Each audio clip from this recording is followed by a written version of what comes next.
Hey everyone, I'm back again, and it's been a while since I've uploaded anything. And reasons why it's because, Christmas time has passed. You want to spend time with your families, go out to parties, all that type of stuff. In my case, play your new video games that you got for Christmas. And in my case, I only got 4 video games, which is not bad. And among one of those video games, one of them I got early because I discovered I had it, and so I got it earlier. That said video game is called Xenoblade Chronicles X. Now, before I go more into the video, I'm going to say now that there's going to be spoilers, and if you have not beaten the first Xenoblade or the second Xenoblade, or even played the first or second one, then this video is not for you. Move along. Or if you honestly don't give a damn about spoilers, and like me, I don't give a damn about spoilers because it's gonna be your own experience either way, then stay here, keep watching, enjoy. Now, the purpose of this little video game review I'm doing is kind of like a rant because, well, okay, first let's talk about the first Xenoblade. The first Xenoblade Chronicles is for the Wii, and now if you have a new 3DS, you can I think buy the 3DS version or download the 3DS version. I have no idea. The game is for the Nintendo Wii, and it is the biggest Nintendo Wii game out there, even bigger than Super Smash Bros. Brawl. That's right.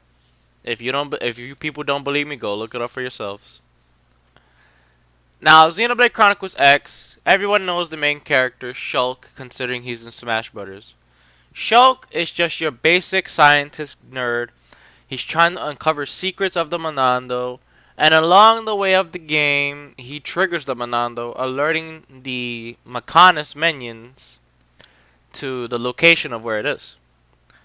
Now, during all this, Shulk learns to wield the Monando and use its power to save everyone, but along the way, his quote-unquote girlfriend dies along the way. And so Shulk goes into a blind rage, attacking the enemy that did it. And pretty much the whole story of the game is Shulk and his best friend tracking down this guy that killed her for revenge. But along the way, you meet people, and along the way, you discover that after you get your revenge, your destiny is to save the world and, kill God, pretty much. The God Slayer, pretty much. Now, it doesn't sound like much, but compared to Xenoblade X, it is a lot because I'm gonna say it now, folks. Both games play exactly the same. The only difference is that Xenoblade X looks a little bit better than Chronicles.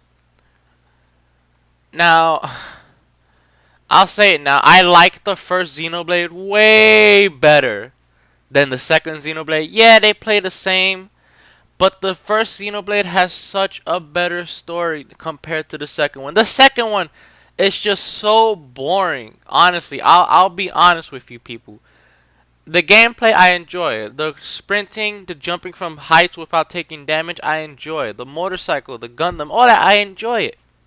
The big open world, I enjoy it. But the story was so horrible. There was no emotion to the story at all. In the first Xenoblade, yeah, it's on the Nintendo Wii. It's 480p. Big freaking deal. The first Xenoblade had a better story and more emotion than this. Yeah, the voice actors in English were kind of... Well, pretty much every voice actor in English had an accent. Pretty much. And in the Japanese, they kind of had an accent as well, but the Japanese honestly sounds better than the English version.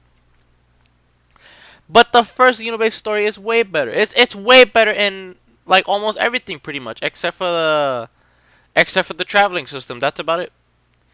Because the only thing that I like about the second Xenoblade is how you can fast travel from pretty much anywhere you want. You can fast travel to pretty much anywhere you want. You can sprint, you can drive, and you can fly. The first Xenoblade, there's no sprinting, there's nothing. The only thing you do is like a little jog across the fields. And you can fast travel, but your fast travel locations are very selective. And another thing is that you have to discover those locations to fast travel to them. Now, I still like the first Xenoblade. because of the story and pretty much how eventually Shulk becomes God. Except Shulk is handed the opportunity to become a god because he killed God, but he denies it pretty much. Now that's pretty badass. The second Xenoblade, I like the game. I just hate the story because we all know in the beginning of the game, all alien war, Earth in the middle, boom, Earth blows up. All like human life scatters across these giant ships called the white whales, or Noah's Arks, as they call them. Later down the road, and only a couple survive. You crash land on the planet. I think it's called Mira. Well, they call it Mira. No, yeah, I think it's called Mira. You crash land, you wake up in your pod, you meet this freaking chick called Elma, and if a lot of you don't know, Elma, I think in another language means God or creator or save or guider or guidance. I don't know. I saw it somewhere on the internet. And before you do anything, you gotta make your character. And it's like, oh cool, I can make your own character, give him a voice, all that stuff. Your character, like every other video game where you create your own character, does not talk in the game at all unless he's in battle. Where he makes like, where in my case, my character, when he does his like strongest move, he goes Incendiary Edge. If not that, Astral Protection, stuff like that. You are not the main character. I'm gonna tell you now, you are not the main character. You serve no purpose to the story whatsoever. The main character of the game is Elma, and the side character is Lynn. You, you serve no purpose to the story. You know what you are? You are just a soldier who happens to come across this big event, and you're stuck with it till the end of the game, pretty much. You're just a soldier, you're just a grunt who just happens to be part of her team, and you serve no purpose or anything to the story at all. Because I'm gonna tell you now, in every cutscene, it's nothing about you. It's all about like Elma or the planet or the human. It's nothing about you. You serve no purpose. You're not the chosen one. You're nothing except just a regular dude along for the ride. Now, I recently beat the game like 3 days ago. I have 100 hours in, but and it sounds like a long time, but compared to the first Xenoblade, it is not, because this game, I'll say now, this game is much shorter than the first Xenoblade, considering you can sprint, drive, fly, you can do all that crap. The story, fast forwarding a bit, I'm gonna tell you now, if you're watching this video and you don't care about the spoilers, there's a lot of things I need to warn you about. Like for example, if you want to do all the affinity missions, including the ones for Lao, then do them before you get to chapter 9. Do them around chapter 8, because as soon as you step into chapter 9 through chapter 12, because there's only 12 chapters in this game, Lao disappears pretty much. You do not have access at all from chapter 9 all the way to the end of the game. Lao is gone. Lao's gone. So if you wanted to go for like every affinity mission, then I'm sorry, but you screwed up. If only the video game tells you that, because none of the other characters do some kind of shit like that. The only other character that does that is Gwyn, where around chapter 9 or so, Gwyn is gone, but then after you complete another chapter, he's back. Like, well, no, not a chapter. Affinity mission, Gwyn's gone, because his affinity mission involves you kicking his ass for training. Now, fast forwarding some more, we discovered the white whale. We discovered the life hold. All humanity is going to be saved. We're finally going to wake up everyone's human body. As soon as we go inside, we fight the final boss. But no, it's not the final boss. It's the first phase of the final boss. And then he turns into the second phase. And then you beat him. And no, it's not the final boss. You fight another fucking boss. And then after you kick his ass, it's another phase. And then you kick his ass again. And wait a minute, it's not the final boss. You fight these freaking grunt enemies that come out of nowhere. And that's it. There is no final boss to the game. The game final boss is pathetically easy. I expected so much of a challenge like the first game. Because the first game, let me tell you, the first game, I don't remember what level I was. But the first Xenoblade game, I fought the final boss. My team was Shulk, Fiora, and Ryan. Shulk, Fiora, and Ryan and Melia.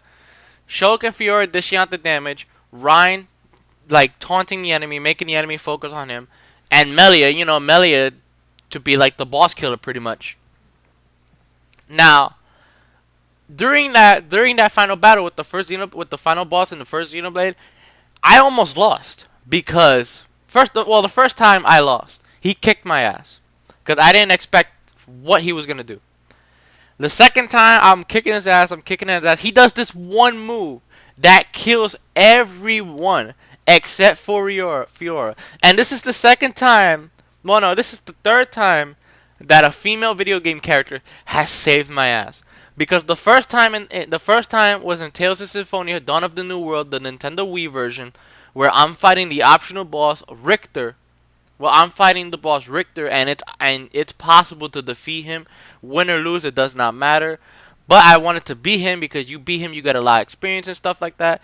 He kicked my ass, and as soon as he kicked my ass, Marta, the girl in that game, who's the second protagonist, runs up to him, punches him in the face, and kicks his ass. I was like, oh my god, Marta beat him for me.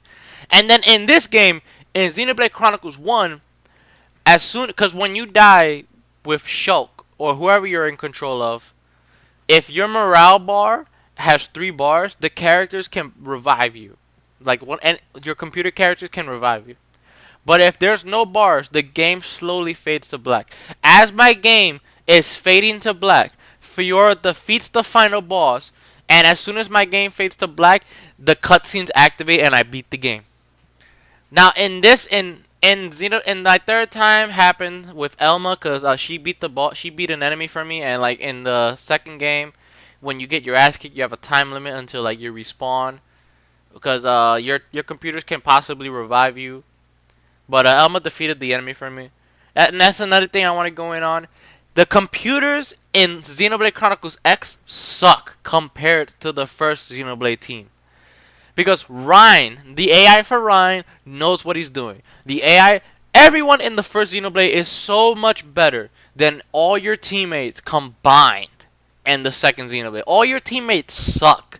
And to get revived in the second Xenoblade, a teammate, like if I want to revive somebody, I need to have 3000 TP. Because it takes exactly 3000 TP to revive somebody. If the computers have 3000 TP, maybe they'll revive you. But half the freaking time, they will not revive you whatsoever. They'll just keep fighting the enemy, shooting their stupid gun, attacking with their melee weapon, doing their special moves, all that stuff. Along the way, wasting TP while they could revive you. Because no, you don't use the morale. You don't use morale to get revived. You use stupid TP in the game. Now, as for the story sucks. Cause after you beat the game, you find out, Lord behold, Elma is not a human. Elma is actually an alien. Well, they don't specify what she is. They call her a xenoform. When they call aliens a xenoform, that's because they don't know what race they are. I think Elma's a Sumerian because she went to planet Earth to rescue all the human beings, and she didn't have a reason to do it. She just went there. Elma is an alien, and she shows everybody that there are no human bodies in the capsules. There's only strands of DNA, and in the bottom of the ship, well, the platforms that you're standing on, turns out to be protoplasmic ooze that has Earth DNA in it. So pretty much, she says this herself. Every living thing on planet Earth died, including you. None of you are alive. You're all dead. No, nobody's alive. You're all dead. You're all stored. Your memories, everything, is stored into a supercomputer. That's about it. You're all dead.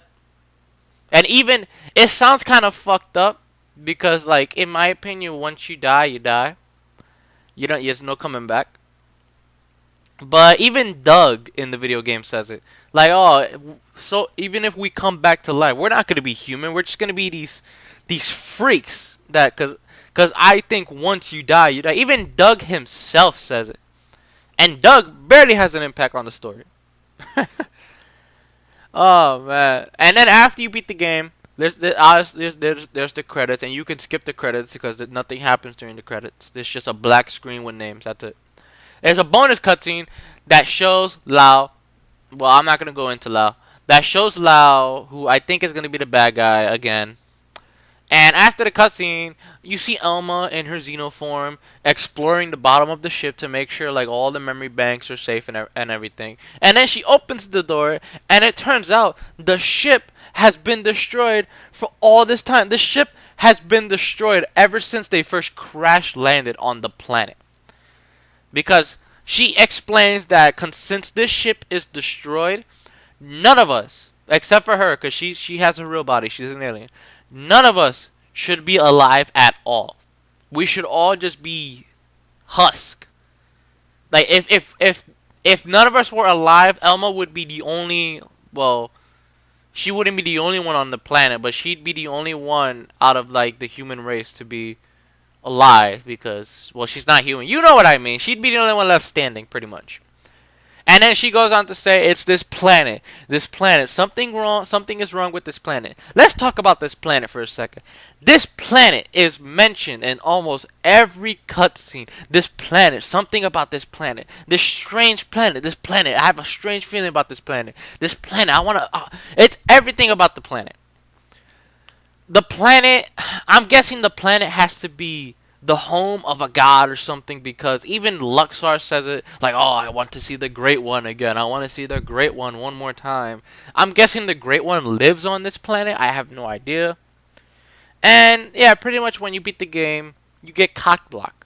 Because you think you beat the game. You think you've saved humanity, but no. You get cockblocked because at the end of the game, it says the story never ends. So that means, ladies and gentlemen, that means depending on what Monolith or Nintendo is gonna do, they could either make story DLC to continue the story, or they can do the retarded thing to make themselves more money and make another Xenoblade game that takes place after this one, making you waste another $60 just to play a crappy ass game with a crappy ass story.